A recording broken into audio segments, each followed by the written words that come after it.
Ragazzi, bentornati. Vediamo velocemente l'Italia sottomessa alla Spagna di Filippo II nella seconda metà del Cinquecento, perlomeno a partire dalla pace di Cateau-Cambrésis nel 1559, ma in realtà anche prima quei territori, sia pure contesi soprattutto dalla Francia, erano appartenuti per lungo tempo, per diversi periodi, comunque alla Spagna. Abbiamo visto che Filippo II controlla o in maniera diretta o in maniera indiretta tutta l'Italia o quasi tutta l'Italia.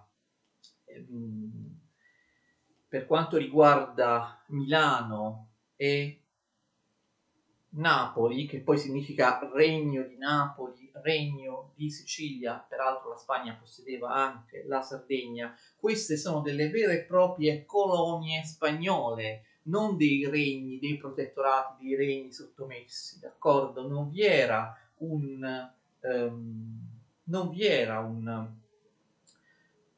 un sovrano, d'accordo?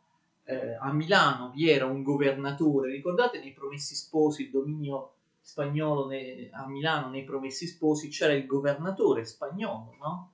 A Milano, che è anche un personaggio del romanzo I Promessi Sposi. A Milano c'era un governatore spagnolo, a Napoli e in Sicilia, a Napoli e a Palermo, nel Regno Meridionale e in Sicilia, vi erano viceré inviati due viceré inviati dalla Spagna, e quindi di fatto vi erano soltanto due entità politiche italiane che erano indipendenti dalla Spagna. Una era Venezia, la Repubblica Serenissima di Venezia, che aveva ancora una certa potenza,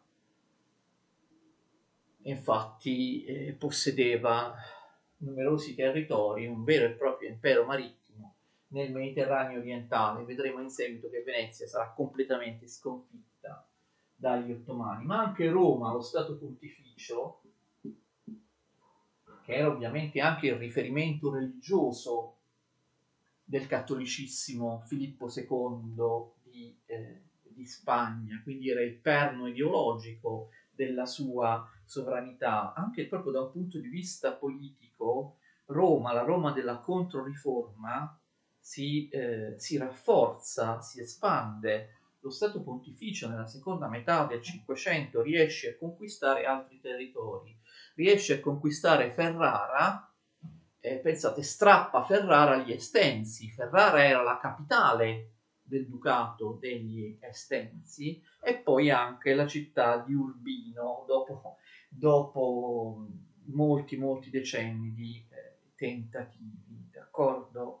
Poi abbiamo Genova, la Repubblica di Genova, che a differenza della Repubblica di Venezia era in completa decadenza. Genova è uno degli stati o staterelli italiani formalmente indipendenti, però in realtà controllati dalla Spagna, influenzati totalmente dalla Spagna. A Genova già da tempo la grande aristocrazia della città si era messa al servizio della Spagna ed era strettamente alleata con gli spagnoli. Grandi aristocratici come Andrea Doria,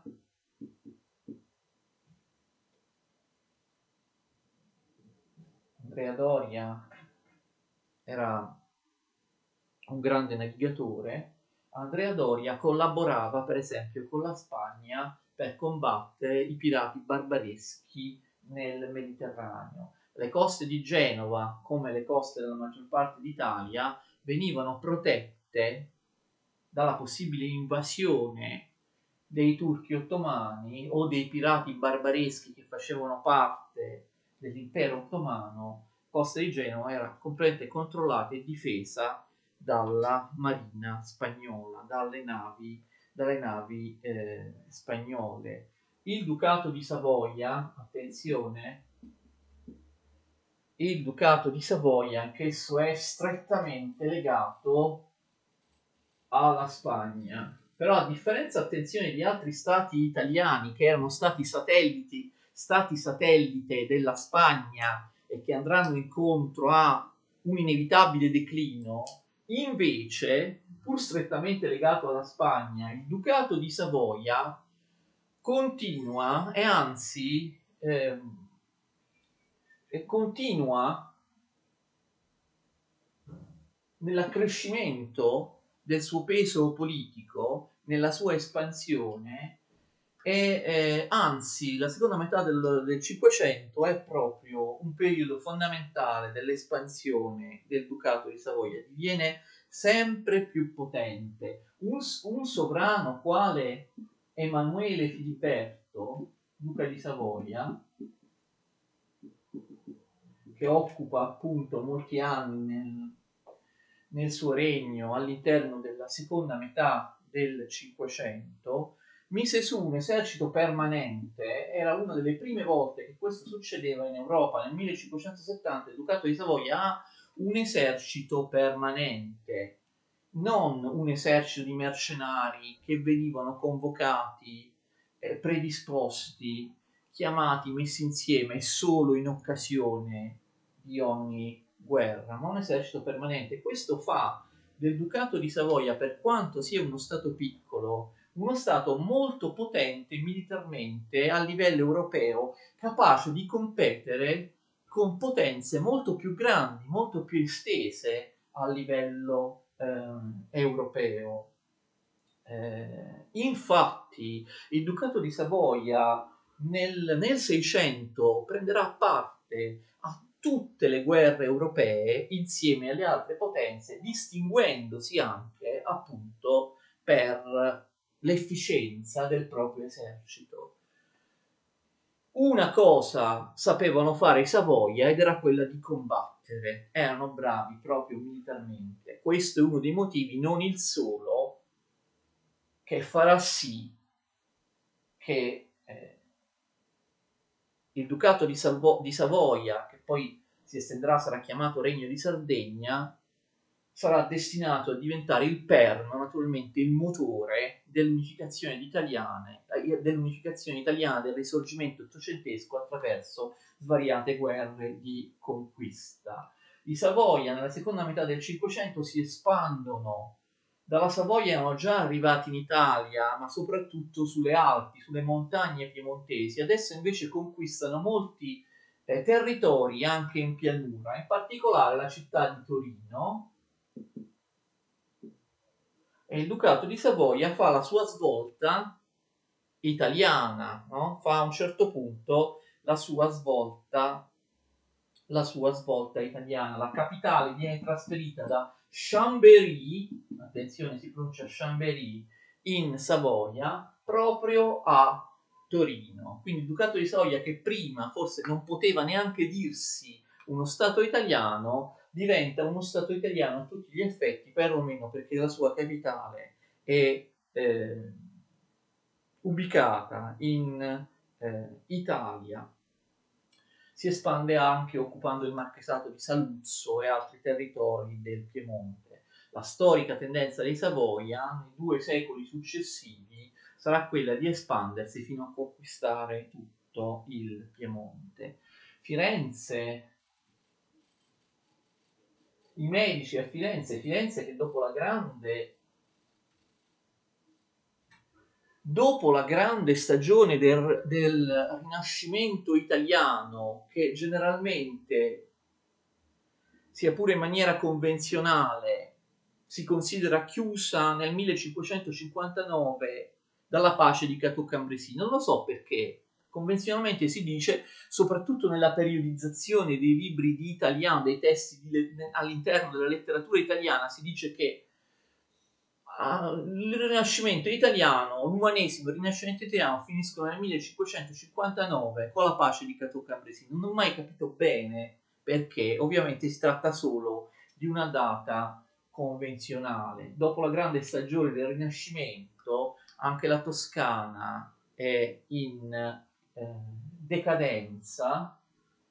Cosimo de' Medici non può far altro che affidarsi anche lui alla Spagna, e quindi anche la Toscana diventa un satellite, in qualche modo un satellite della Spagna. con l'aiuto della Spagna e delle armi spagnole, Cosimo de' Medici, la Toscana, Firenze, riesce a occupare e annettere il territorio di Siena, che era un territorio piuttosto grande, piuttosto rilevante. Siamo ovviamente nell'Italia che inaugura la sua decadenza, nell'Italia della Controriforma, nell'Italia dell'Inquisizione. I papi però della Controriforma, a partire almeno da Papa Paolo III, ne abbiamo parlato facendo la storia della Controriforma nelle lezioni dedicate proprio a questo argomento, la Controriforma. Papi della Controriforma come Paolo III sono comunque molto ricchi e molto potenti. Per il resto in Italia rimangono degli staterelli, come ad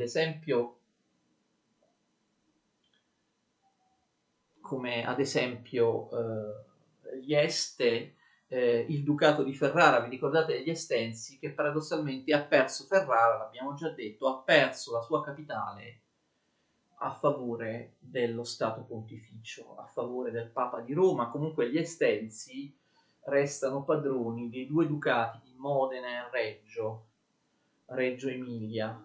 Poi continua a esistere il Ducato di Mantova, d'accordo, il piccolo staterello del Ducato di Mantova, poi alcuni staterelli molto piccoli come Lucca, Massa Carrara o Piombino, micro staterelli che si trovano in Toscana, oppure va bene ovviamente San Marino al confine tra le Marche e la Romagna. E poi c'è da nominare, vi ricordate il Ducato di Parma e Piacenza? Il Ducato di Parma e Piacenza, a differenza degli altri stati italiani che io ho citato, era di recente formazione. Ricordate che era un'invenzione di Papa Paolo III, d'accordo, che l'aveva dato a suo figlio che si chiama Alessandro Farnese, che era stato il primo duca di Parma e Piacenza.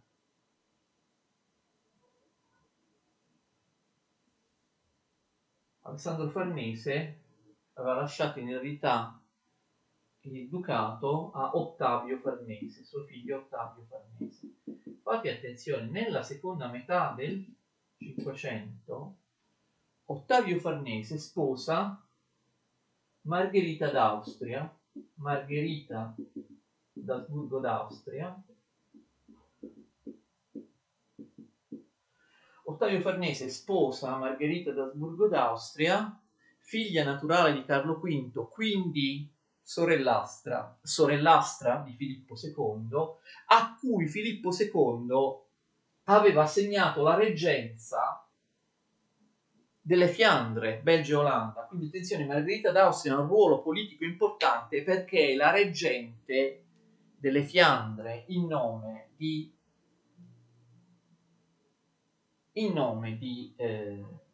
Filippo II, e quindi vedete che attraverso questo matrimonio Ottavo Farnese, quindi il Ducato di Parma e Piacenza, erano strettamente legati anche da motivi familiari, erano strettamente legati alla Spagna. L'Italia del secondo Cinquecento è l'Italia della Controriforma, è l'Italia dell'Inquisizione, è l'Italia dove artisti o letterati vedono reprimere la propria libertà, l'Italia dove gli eretici vengono perseguitati e bruciati.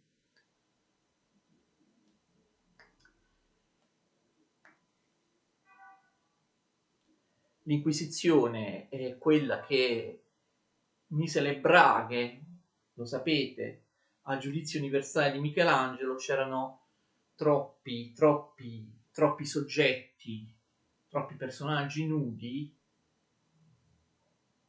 l'opera di Michelangelo fu deturpata mettendo dei mutandoni o dei grossi reggiseni a questi personaggi che erano nudi. Ovviamente questo è l'emblema del moralismo, della controriforma dell'Inquisizione. L'Inquisizione quindi danneggia pesantemente la cultura, la circolazione di la circolazione di nuove idee.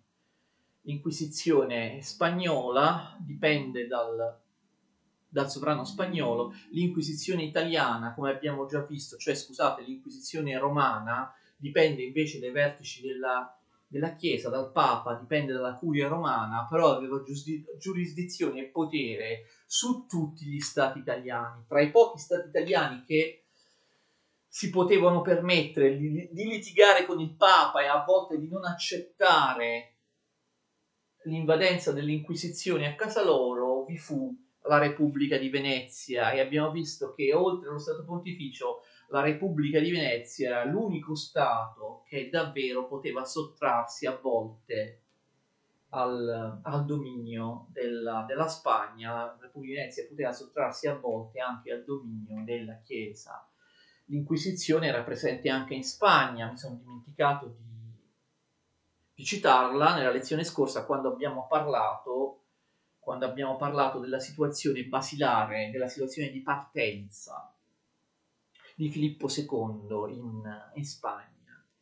L'Inquisizione era nemica di ogni novità, l'Inquisizione impedisce la diffusione di qualunque tipo di idea che venga considerata eretica, che venga considerata sospetta, ma blocca la società non soltanto nei confronti degli eretici. Ricordate quando abbiamo parlato del grande disciplinamento, blocca la società anche nei confronti di tutti quei soggetti, di tutti quei gruppi che rischiano di essere eversivi, rischiano di essere incontrollati e incontrollabili da parte del potere. E allora l'Italia viene trascinata dalla decadenza della Spagna, sicuramente sì, anche se vi ho detto più di una volta che alla fine del Cinquecento questo non era ancora evidente. I banchieri italiani avevano ancora tantissimi soldi, i banchieri industriali, ma soprattutto banchieri finanzieri, avevano accumulato grandi capitali dai secoli precedenti, e quindi questo nasconde l'inizio della decadenza, perché ci sono ancora molti finanziamenti, molte imprese che appunto molti finanziamenti, molte realizzazioni che vengono portate avanti grazie ai banchieri finanzieri italiani che erano tra i più ricchi d'Europa.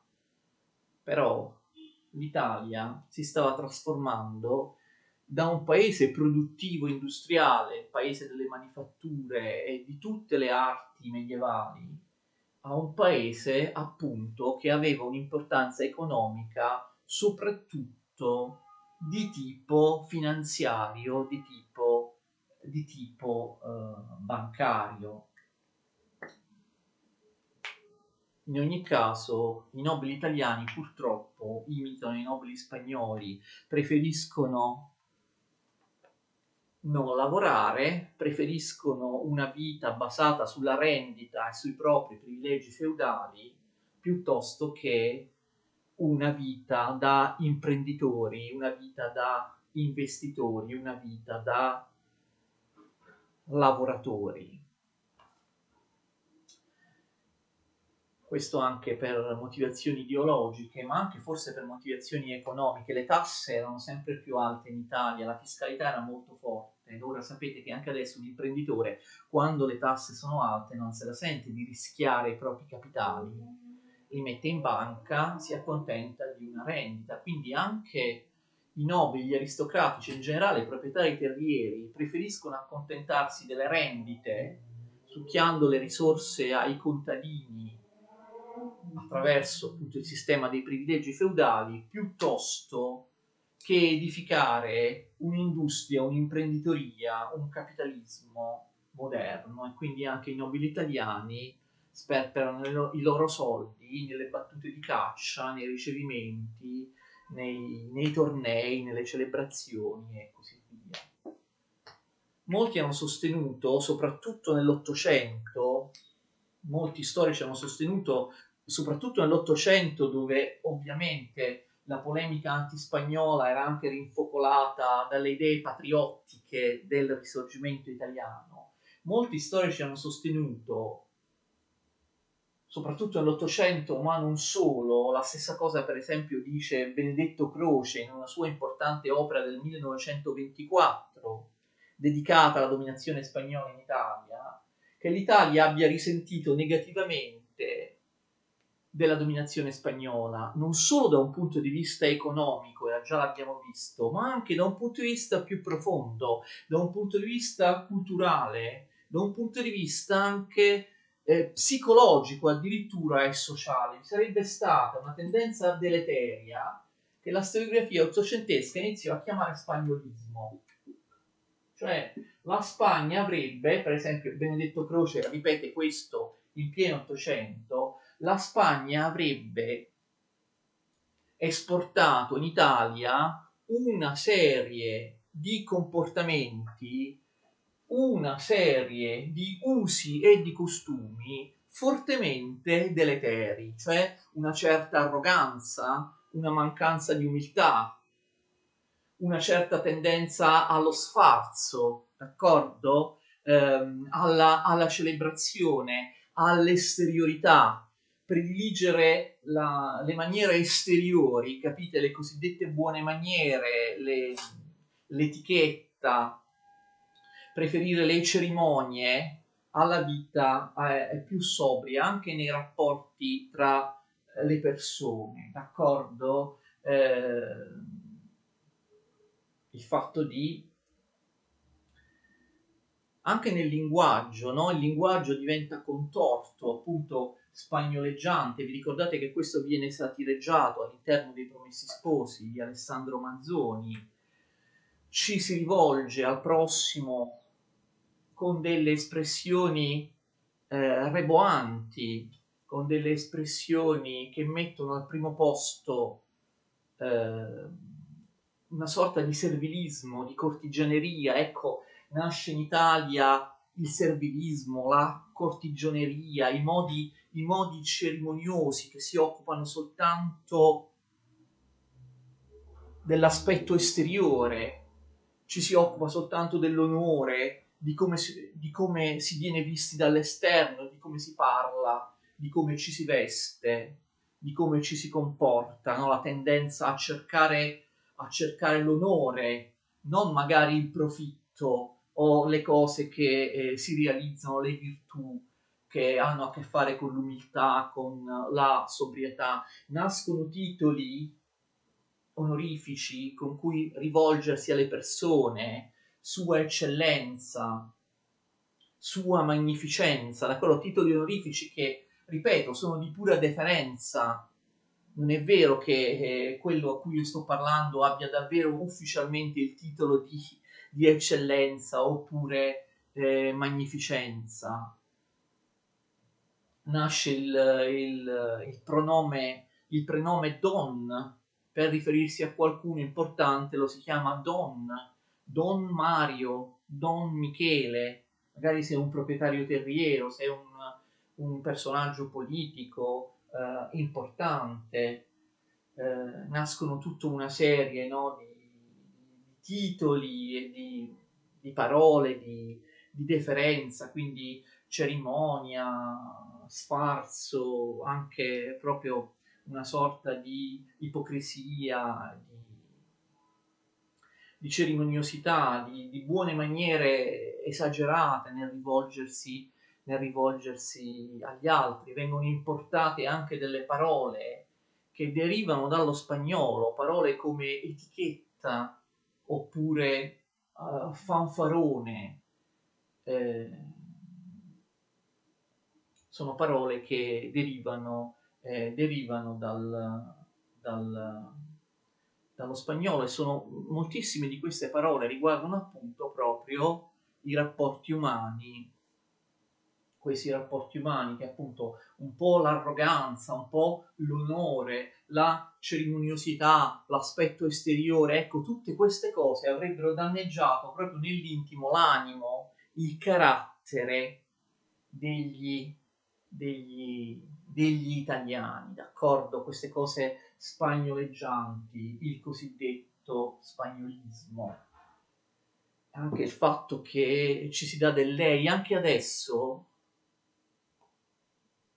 il pronome allocutivo di deferenza, no? Usato in Italia comunemente è il lei, e il lei l'hanno portato gli spagnoli, in realtà già c'era, però gli spagnoli fanno trionfare il lei al posto del voi per riferirsi appunto in maniera formale e deferente ad altre persone, mentre il tu diventa quasi sconosciuto. Si danno tutti del lei per mantenere appunto una distanza, ma anche appunto un senso di rispetto dell'onore, delle virtù, molti hanno detto, piuttosto mafiose, no?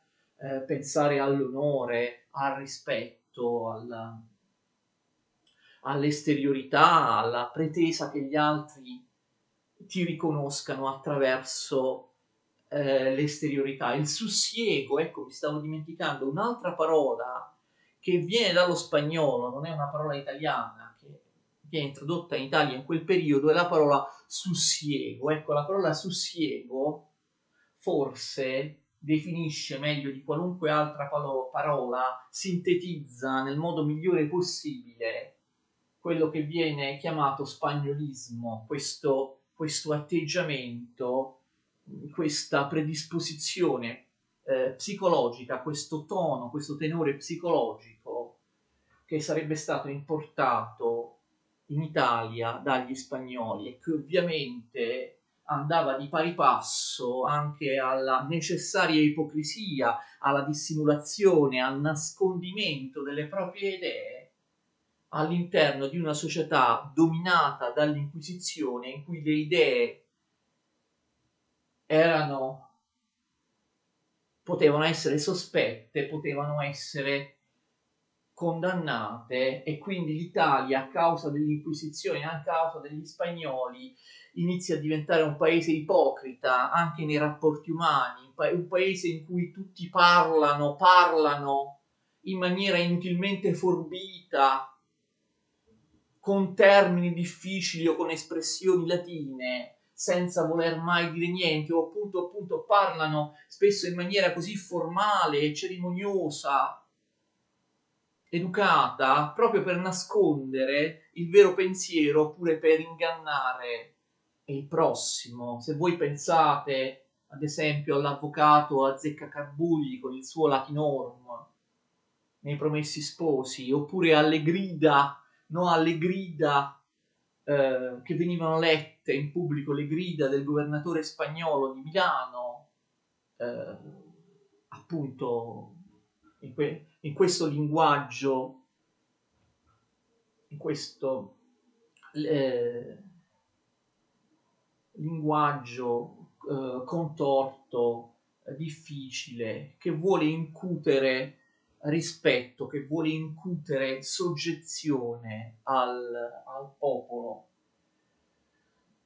Correttamente però molti storici, lo stesso Benedetto Croce, dicono che queste tendenze deteriori, chiamate spagnolismo, erano già presenti in Italia, cioè l'Italia in qualche modo le riceve, le accetta dagli spagnoli, le fa proprie, perché l'Italia era già predisposta, l'Italia era già avviata su quella strada, sulla strada della cerimoniosità inutile, dello sfarzo esteriore, dell'ipocrisia anche linguistica che viene chiamata spagnolismo. I nobili italiani, proprietari terrieri, quindi, invece di mettersi a lavorare e produrre come fanno i nobili inglesi, seguono i nobili spagnoli, resta una classe parassitaria che si basa sulla rendita dei contadini. Ci furono delle rivolte contro la Spagna, ma fallirono, a differenza della rivolta indipendentista dell'Olanda, lo vedremo. I proprietari terrieri italiani avevano la stessa mentalità dei proprietari terrieri inglesi. In un paese dove c'era l'Inquisizione? Certamente no. Avevano le stesse possibilità economiche quando le tasse erano molto alte? Certamente no. Perché avrebbero dovuto investire, rischiare, fare impresa, diventare imprenditori? In Italia gli italiani erano disposti, o i governi erano disposti ad abbattere tutti i dazi, le dogane interne, a eliminare i privilegi feudali, a eliminare le corporazioni e i poteri delle corporazioni, fortissime sin dall'età medievale, che bloccavano il lavoro, che bloccavano la libera concorrenza. Gli italiani erano disposti a rischiare in un regime di libero mercato, di libera concorrenza, di capitalismo, come stavano iniziando a fare gli inglesi, perlomeno nel settore agricolo, già dal Cinquecento. Gli italiani erano disposti a sequestrare tutti i beni della Chiesa, come avevano fatto i protestanti, per esempio la monarchia inglese, a venderli ai privati, a venderli ai borghesi per farli fruttare, per inserirli in un mercato, in un libero mercato. Ovviamente no, non vi erano le condizioni per gli stati italiani sottomessi alla Spagna di diventare come l'Inghilterra o di diventare come l'Olanda. Alcuni ceti nobiliari aristocratici perdono anche il residuo potere politico che avevano, sintomatico il caso del Sud, i baroni meridionali, i grandi latifondisti meridionali aristocratici, vi ricordate perché l'abbiamo detto? Avevano suscitato le rivolte, le rivoluzioni che avevano cacciato dall'Italia aragonesi e angioini, o meglio, prima cacciarono gli angioini, poi cacciarono gli aragonesi per darsi alla Spagna castigliana.